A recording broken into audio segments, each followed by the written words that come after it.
All right, let's get right into this. A former US president posts just 4 cryptic words on social media, and the world barely even blinks. But what if those words weren't just random?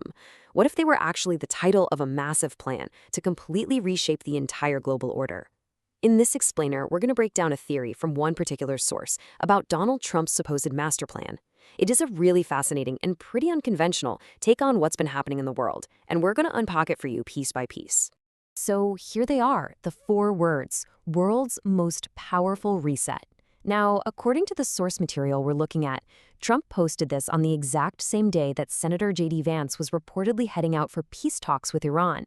And while the post was pretty much ignored by most of the media, the source we're examining claims this wasn't just noise. Nope, it was a signal, a very deliberate one.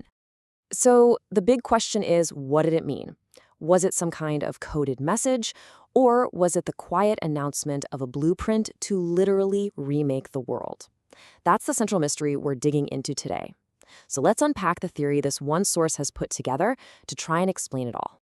Okay, so to really get what this theory is saying, we first have to look at what this powerful reset is supposedly a reaction to. The source basically argues that Trump is dismantling an existing plan in order to build his own. And that existing plan? Well, according to this source, it's the Great Reset. Now, this was a real thing, an initiative announced by the World Economic Forum back in June 2020. The stated goal was to use the global crisis as a chance to, and I quote, remake capitalism to be more sustainable. But in the narrative we're exploring today, it's painted as something much, much more sinister. And to back this up, the source points directly to this quote from the WEF's founder, Klaus Schwab. He explicitly called the pandemic a narrow window of opportunity that shouldn't be missed. For the source, this is basically the smoking gun, a crystal clear statement of intent to use a crisis to push for some really radical change. So what does the blueprint for this Great Reset look like, according to the source material? Well, it argues the core ideas were these. Energy has to be rationed and controlled, carbon needs to be taxed and basically strangled, and sovereign nations, they have to surrender their power to global institutions, all of it driven by a so-called green finance agenda. So now that we've laid out the problem as our source sees it, we can get to the really interesting part.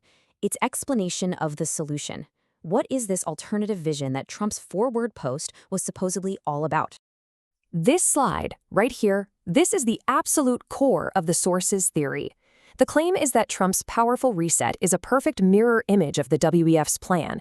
I mean, look at it. Where one calls for rationed energy, the other demands energy dominance. One pushes global governance, the other champions national sovereignty. It's a total 180-degree reversal of principles. Now, the economic engine driving this supposed counterplan is what the source calls the American system of economics. This isn't some new idea, by the way. It's a philosophy that the source says Trump has basically resurrected, one that's all about industrial strength, building up infrastructure, and just relentless scientific and technological progress. All right, so let's see how this theory goes from a simple comparison chart to what the source claims is a deliberate, strategic reset of the entire world order, one that's happening right now, out there on the geopolitical stage. The source lays out this 3-part strategy. First, it claims the focus on Venezuela wasn't just about oil. It was about crippling a major financial hub for illicit trade. Second, engaging Iran is all about securing the Strait of Hormuz, which is absolutely critical for the global flow of energy.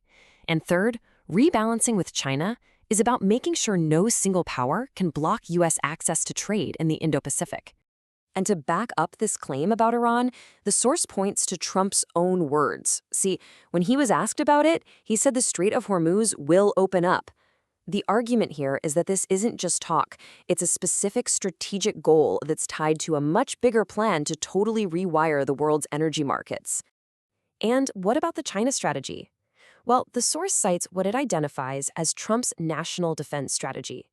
It says the goal is a favorable balance of power in the Indo-Pacific, and it stresses that this isn't about dominating China, but about making sure no single country can veto America's access to what's becoming the economic center of the entire world. Okay, but get this. These geopolitical moves, according to the source, are just the first layer of the cake. The ultimate goal is something way, way bigger, taking apart one massive financial system and building a brand new one. And the scale we're talking about here is just mind-blowing. The source claims that the net zero finance regime, led by people like Mark Carney and controlling an estimated $130 trillion, has already collapsed. And this collapse, the source argues, is a huge sign that the old way of doing things is falling apart. So the key takeaway here is that this theory presents a narrative that connects all these different pieces, Venezuela, Iran, China, and says they're all part of a much larger plan. A plan that, according to the source, starts with geopolitics here on Earth and ends, believe it or not, in outer space. Yep, you heard that right. The source argues the final, and maybe the most important piece of this powerful reset isn't on this planet at all. The source holds up the Artemis 2 mission as the ultimate symbol of this reset. It points to quotes just like this one from a former U.S. chief technology officer, presenting space exploration not just as some mission, but as a huge statement of intent, a return to dreaming big and pushing the boundaries of what's possible. So let's bring this all together. What the source we've been analyzing is really presenting is a story of two competing visions for the future of humanity. You could almost call it a reset to the ground versus a reset to the stars. And here they are, side by side, just as the source visualizes them. On one side, you have the Great Reset, which is painted as a world of limited resources and central control, all summed up by that now infamous phrase, "You will own nothing and be happy." And on the other side, you've got the Powerful Reset, which is presented as a future of moon colonies, missions to Mars, a future of building, launching, and dreaming really, really big. So what is this? Is it a hidden master plan playing out right under our noses? Or is it a really compelling political story, designed to inspire people? The source we've unpacked for you today gives one very clear, very dramatic answer. But as for what the next chapter of our global story will actually look like, well, that part hasn't been written yet. What do you think is going on?